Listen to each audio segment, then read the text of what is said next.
Good evening. And the burger himself. What's up, guys?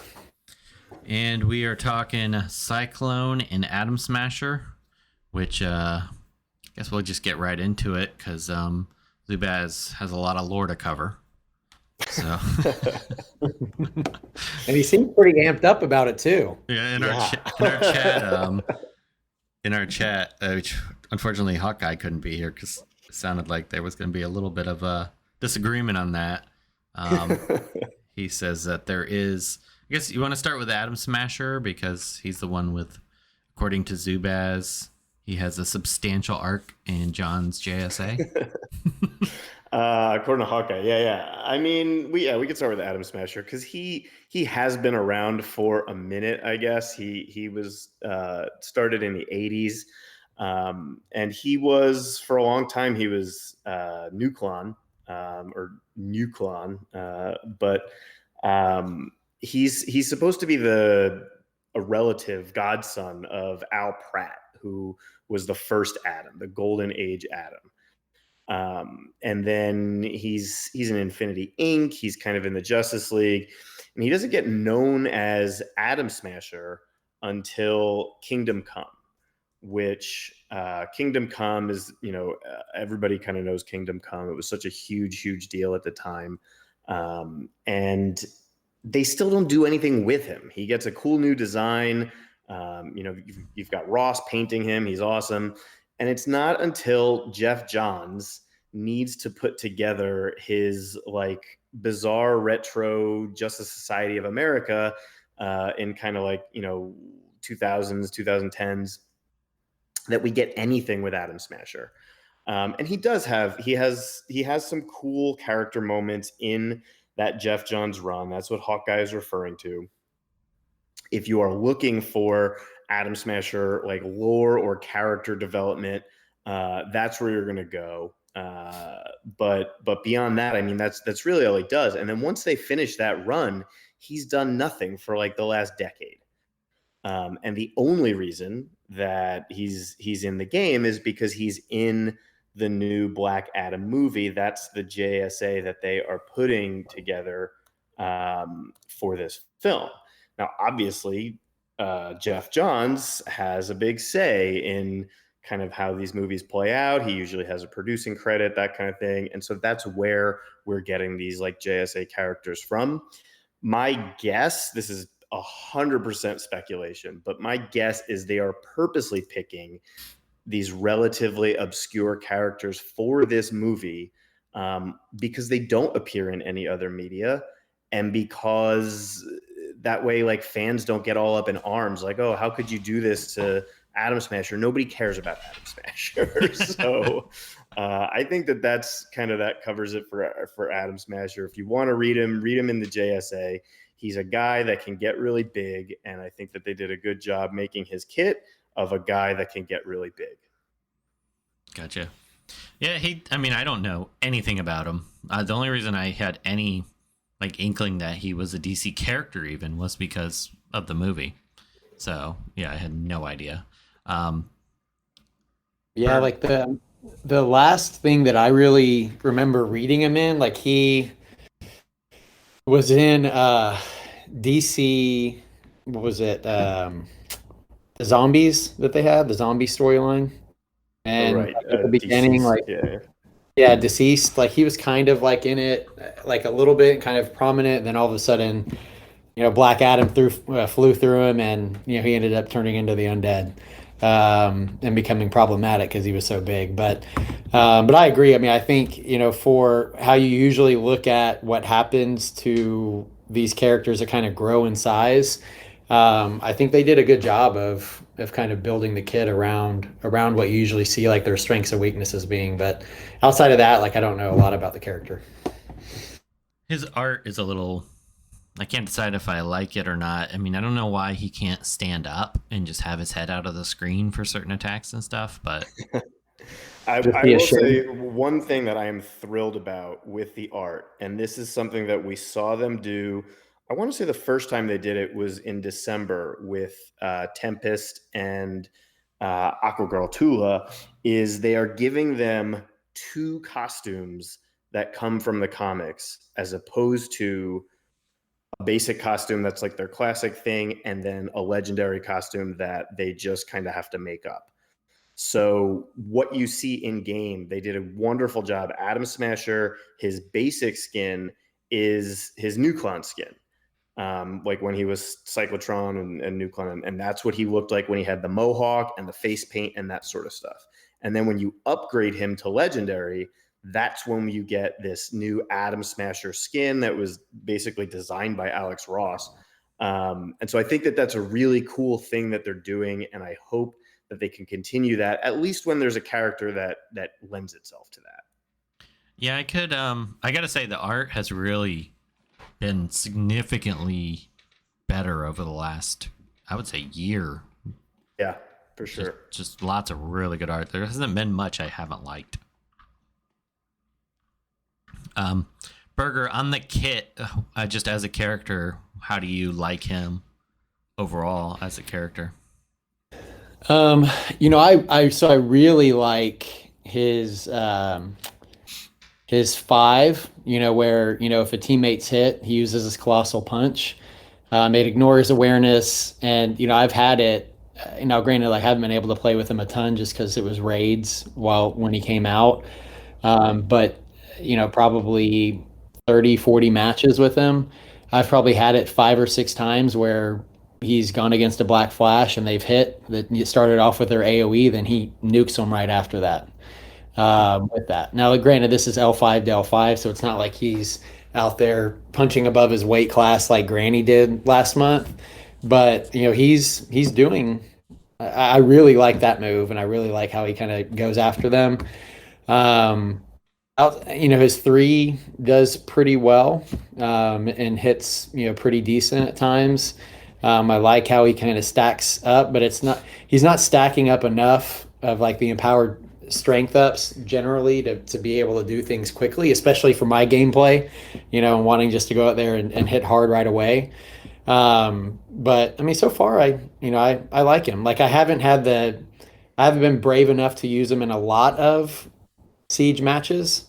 And Siege is kind of kicking my butt so far, but he's been pretty solid so far.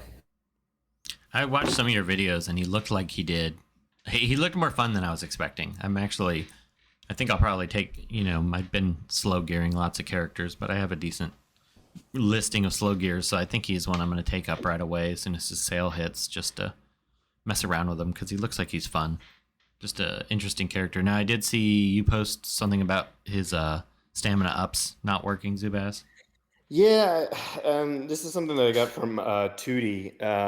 It does appear, usually when we get stamina ups, and he has empowered stamina ups, you'll see the health increase, because it's not a mend, it's not a heal, but it is increasing the number of hit points that they have. That's what stamina ups do. So that's why typically you see like a big increase in a health bar when somebody gets stamina ups. And he is getting like a fat stack of empowered stamina ups, and his health bar is not changing whatsoever. We've noticed this before. When they've done empowered stamina ups, they've had problems with them. I want to say punchlines weren't working, Gigantas weren't working. So I don't know if it's a problem with the debuff or whatever, but we've already pushed that forward to see if they can fix that. Especially for him, it's a detrimental part of his kit, because he takes that 10% true damage when he has so many of them. So if he's taking the damage but not getting any of the benefit of them, that would be definitely a problem for him. Yeah, I mean, this month, and we'll talk about Cyclone here shortly, but it did seem like they jumped on the bug fixes this month fast, which was pleasant to see. Granted, we still have some game-breaking bugs that are out there, but and that one isn't. I mean, it's bad, but it's not as bad as some of the other bugs we've had recently. So it's not the worst thing in the world. Burger, for legendary order, I'm kind of just looking on paper. What would you list first for him? I kind of like his 5 or his 1, but maybe. So I was actually torn between his 5 and his 3. So I ended up deciding on his 3 first, 5 second, and then I took his 1 third. Now is that Just 10% to your damage? Oh, okay, but he also gets the 10% if they have hit chance down. So yeah, yeah. I could see where that's pretty strong. So, but yeah, but I guess I mean you're right. Like those first 3 can kind of be interchangeable, I guess, depending on how you play. But I like, again, getting in and out of a match as fast as possible, limit the amount of time that I have to make a mistake. Um, and so, I took his 3 first, his 5 second, his 1, which is the Colossal Punch, which is his third, which is the Purge 2 buffs from the enemy. I took Tremors, which is his 2 fourth, and that is gain 5 affinity resist ups. I still don't understand that, and so when I read about it, like it basically just makes him stronger against Mystic tunes. Is that right, Zubaz? The 5 affinity resist ups, 5. So that means that yes, he will take less damage from blue tunes. Yeah. which still totally doesn't make sense to me, but I took that fourth, and then I took his 5 or his 4. I took that fifth. Which, if he's right now bugged, you might just want to not take that until it's fixed, because then you wouldn't Yeah. have to worry about it. Yeah, 'cause Right. I've had that happen a couple times in a match. Now it wasn't like significant damage, but it does suck anytime you're sitting there watching like their life go down. Well, and And it's like, if you're low on life and then Yeah, suddenly you just for sure. accidentally kill yourself. Yeah. So I took that last. Yeah, I agree with that. I'm gonna put on a little note on here. Don't take 4 until bug's fixed. Sometime after Siege, probably. Yeah. Yeah. I'm putting that on the legendary order. Unless you're almost or somebody out there, and if you happen to buy this, take the 5 first. Get everything that we're saying.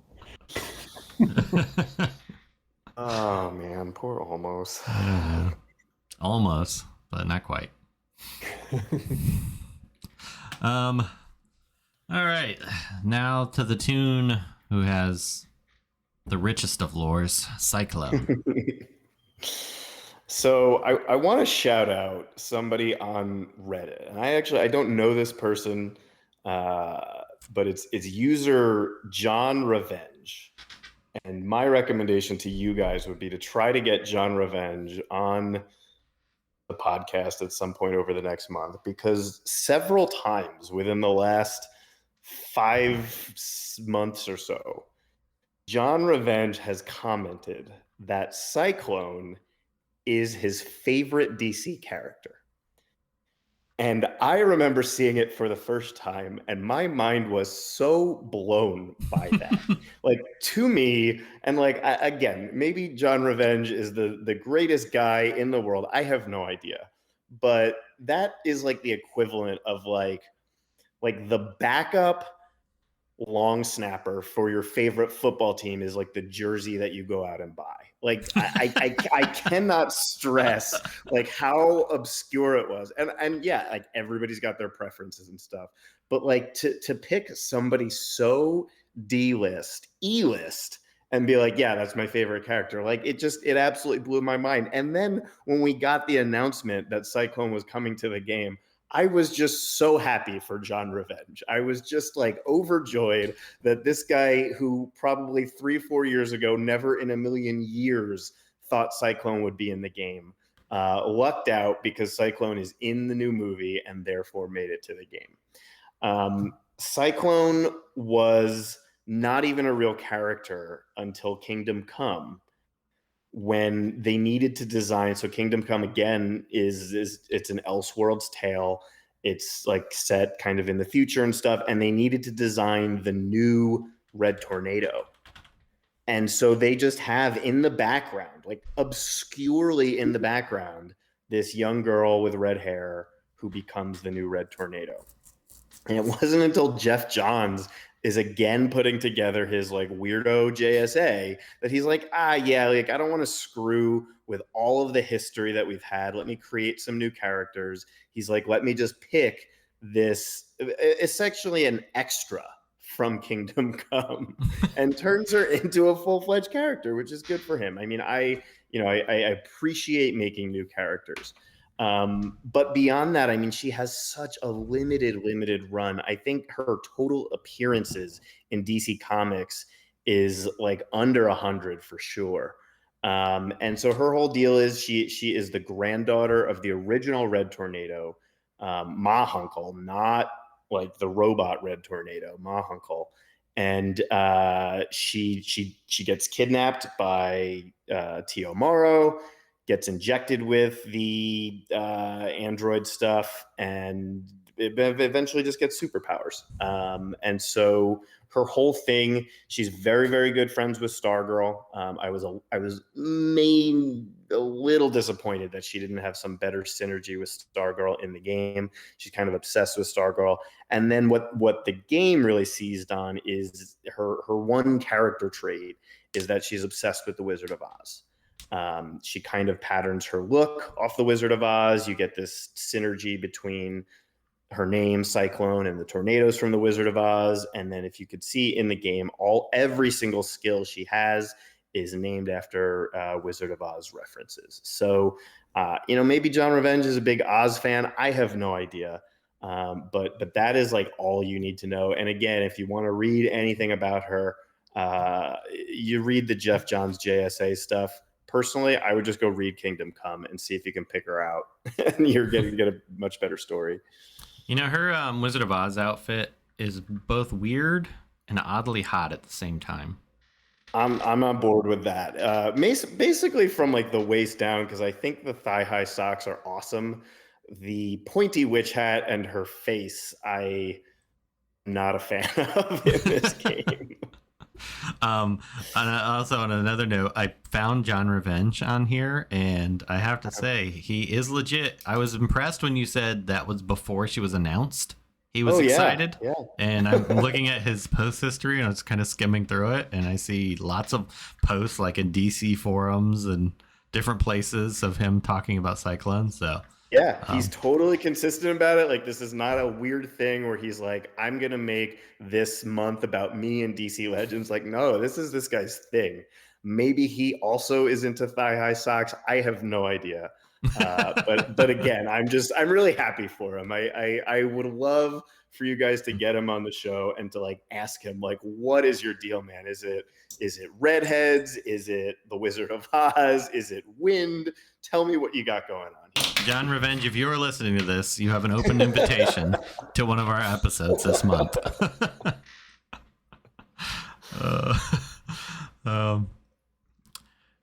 So in-game Burger, and it was Zubaz, you probably have her geared too, don't you? I would assume. I do, yeah. I've been using her a little bit. So Burger, if you want to start, your thoughts on her as a character in-game and just first impressions. I mean, I don't think her.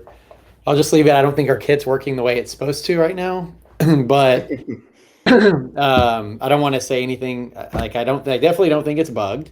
I just don't know if it was the intended way that we first read it. But we see that a lot of times, right? Where we read a kit and it's like, oh, it's a little bit different when it starts to play.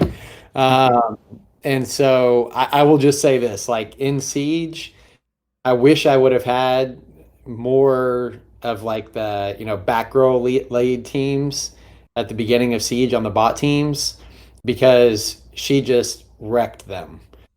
No matter what you were using, her 3 or her 1, she was just going bonkers on them. No problem at all. Like my type of match, pew pew, getting in and out. And so I really am liking using her so far. I like a lot of the speed downs. I have kind of messed around with some different teams. I have a lot of people throwing speed downs on everybody, and it's fun. But she hits hard.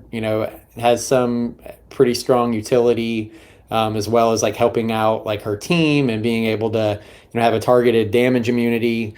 But yeah, I mean, like she absolutely, like I leaned on her heavy on those back row teams, and it allowed me to go full bonus with her just doing her thing. And double hit. It's also kind of fun if you play her in PvE, or even if it's a low enough PvP team and you play on auto, because she doesn't even move and you just see the other team explode. Yeah. And so it's pretty fun. But yeah, that's my initial take. Yeah, I thought she was, and I think pretty, correct me if I'm wrong, Zubaz, most of the VIP group thought she was going to be pretty bad. Or we didn't have high hopes, put it that way. And she came out really good, surprisingly good. Like, and I see a lot of people high rebirthing her that seem very, very excited for her as a just the way her kit interacts. And a lot of times people do get pretty excited for the speed down teams, for Captain Cold and Mr. Freeze. And I like her a lot more than I thought I would. She's quite a good character. Yeah, I think so too. She, I think a lot of the initial negative reaction that we did have to her was based on the gear set that they initially had with her. And we don't need to talk about what that gear set was, but the important thing was that it got changed to what it is now, and it helps her substantially. I got to play around with her a bunch, not only using her but also playing against her, against Hawkeye's teams. We kind of had it back and forth going for a while, and that was before she was completely fixed in terms of her damage. In reference to what you were saying earlier, they did make some pretty quick fixes on her damage and that sort of thing. But aside from her damage, if you go against one of those retaliation based like speed down teams, Captain Cold, Red Tornado, Cyclone, it just becomes like the most demoralizing thing because you sit there and you don't get a turn and there's like nothing you can do. And like you're just watching like the speed down stack up and you just look at it and you're like, okay, I definitely lost this match, because she applies so many. Her basic is throwing down 5 at a time, at least it seems like. Her AoE is throwing 3 at a time on all enemies. So you combine that with like Red Tornado and Captain Cold and stuff, and it gets out of hand very, very quickly. For me, the only downside of Cyclone is I think it's going to lead to even more Terra, which I just think is like the worst thing for the game. But yeah, I mean, overall, I think Cyclone came out very, very good. I'm almost torn as to if she came out during the movie, like when the movie was actually released, if she would be more popular or less popular, because we are getting a different version or a different look, at least for the movie, but we don't know what that characterization is going to be like. So I'd like to think that it would be even more popular, if we actually had her released during the movie. I'm really surprised they didn't, push these to release when the movie came out. But I think that gives people some hope too, that there might be other characters from the movie, that'll come along with it. I would definitely expect Adriana, who they may or may not be calling Isis in the movie for a variety of reasons, but I would definitely expect her as a new character for sure. So yeah, I think they're saving other characters, and this was a way to get both basically. and we might get skins. I'm sure we'll get sales. Right. So I was kind of torn on this one for Legendary Order. I have her 3 first, and then her 1. You guys agree or disagree with that? That's what I took. I do. So I definitely like the 3. The 1 to me is incredible. I guess they're kind of interchangeable, but for me, because she does basic more than anything. I guess this is a minor consideration if you take these things into account. We did notice very early that on defense, her AI does not use the 3, like does not use the AoE whatsoever. It only alternates between the basic and the 2. So if you are one of those people that cares about how your characters perform on defense, and like if you can get defensive wins, you might want to consider the 1 first. Well, I was thinking too, just her 1. I mean, it does 5 int downs and 5 speed downs. I find myself opening with that a lot too. So Yeah. It's a really good move, especially because like then you can drown in debuffs a Spectre or Wonder Girl or whatever, such that you can actually stun them. yeah, Which, speaking of stuns, her second passive actually is really effective too. yeah, it does a ton of stuns. I mean, a ton. So, and that's what I took. Second or third was her 5. I took her. I took her 2, third, and then her 5 fourth, only because the 70% chance. Yeah, I was kind of torn on that one too. But 5 speed ups, as good as that is, I don't ever notice it being that effective. Yeah, and she's already speed 123, I think. Yeah, 123, such that like, you're really only bumping her faster than a couple tunes that might be ahead of her in terms of like turn order during the actual match. And the question is, her enrage bugged? I've never seen it happen. I don't know if I've noticed. I don't think I've been looking for it, but it's I've only used her. 25%. I've used her in almost every single siege match, and I've never seen that happen. I want to say that I've seen it in Rage, but I can't remember for sure. I think I did see 2D mention it happening. It's just that 25% is like 2%. Yeah. Not that it's that exciting anyway, but if you have to leave one off, that's definitely the one. Yeah, well, it's much different than what was Desaad's 30%, and it seemed like it was happening all the time. So Yeah. that's probably where you're feeling that. And speaking of which, Desaad's very beneficial fix makes him like S tier crazy.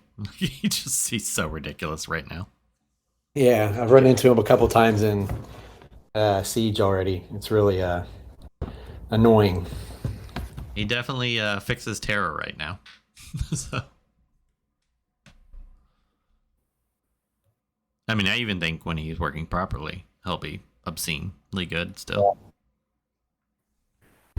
Yeah, I definitely think I've seen that. There was a team that I played it in red alerts, and I was just like, all right, I'm gonna approach this just normal. Like, I'm not going to give any special attention to it. I want to see how it goes. And I lost very, very quickly because he got one turn. Like, that's all on defense Desaad needs is one turn to really just destroy your round. So I don't think he's difficult to beat. The new thing is to just kill him before he gets a turn, which is usually pretty easy. Yeah. But you just can't let him have anything. The problem is he's very squishy, which I mean I think is good for balance purposes. Absolutely. He is a character. I think the next go around, he might join my RB5 ranks because he is a green stunner, and that's how I roll. But I did take up Shazam to RB5, and that's probably one of the best RB5s. Before we close out, I have to say he's so good at RB5. Like, ridiculously good at RB5. Yeah, we knew he was going to be. Like, once we saw the kit and made the adjustments that we were looking for, it was pretty clear that was going to be the case to me. Yeah, I mean, he doesn't start with his damage immunity, but honestly, I think if he did, he might almost be OP. Yeah, I agree. He at RB5, against bot teams at least, none of the reds can kill him. They don't even take him below half-life with a crit. Right. So he was my first tune loss that. Well, I didn't have him RB4 at the time. I think I only had him RB3. But he, Coda, as I was messaging you guys, just went bonkers on him and took him out. So I was pretty frustrated. I definitely wasn't expecting it. But yeah, he's really good. My favorite auto team right now to run is Darkside, Talon, Shazam, and Terra. And I have not found a team that it doesn't beat. Like, I'm just going auto for my 27 matches. And it finally, doing this actually allowed me to finally get over, I think I made it over 1,000 points, trophies today. Wow. So I was feeling pretty good about it. I'll have to try that one. I haven't tried that one yet. I don't auto. I love this game so much and too much so that I sit there and painstakingly select every move. So. When I'm trying to knock out my 27 for Siege, I am forced to auto. Yeah, just while I'm at work, I have my laptop up and I have my phone sitting next, and I'm just don't have to concentrate too much on it while I focus on the stuff to actually pay the bills and keep the wife happy. Right. All right, guys. Anything else you want to bring up before we? And if you haven't paid any attention to it, the Tournament of Legends is starting. Kitty Little already did her first match. Kitty and Firewings both got like special permission to go a little bit early. It technically doesn't start for another half hour here, but they were both going on vacation and still wanted to participate. So we let them go early. I would say if you really this will be out by the time this is out. It'll be too late. So can't join, but you can still watch. You can still watch all the runs, all that kind of stuff, and hop in our Discord. So you'll see everybody post their stream. Yeah, there'll be lots of streaming. I'll put it in the show notes, the link to the Discord, so that you can follow the streams. I usually, if I see the stream, I try to post it in the dojo. If you're not in our Discord, be sure to join it so you can be up to date on all of the news and the happenings. And then we are going to, I think we hadn't 100% decided, but we're probably going to do another tournament if you want to join Owls for Raids and be a hard slacker and get nice rewards. And we have a very entertaining contest idea, but we're still kind of going back and forth on that. So this one, I don't know. We have a kind of a serious one that's a little more real, and then we have another one that's just complete ridiculousness. And I really want to do the ridiculous one, but yeah. And Zubaz, we're waiting for you to sign up for it. I already preemptively deleted the post from Reddit that you're advertising. I think you'll even support this contest idea, because it's funny. All right. Well, with that, we will sign off. Thanks for listening, everybody. Thanks, guys. Hi, this is Kitty Little. Thank you for listening to this episode of WROL broadcast. If you liked the show, please check out patreon.com/WROL broadcast and find out how to get cool perks. I sent Kaged nudes. He thought I was cold and sent me a shirt. Thank you.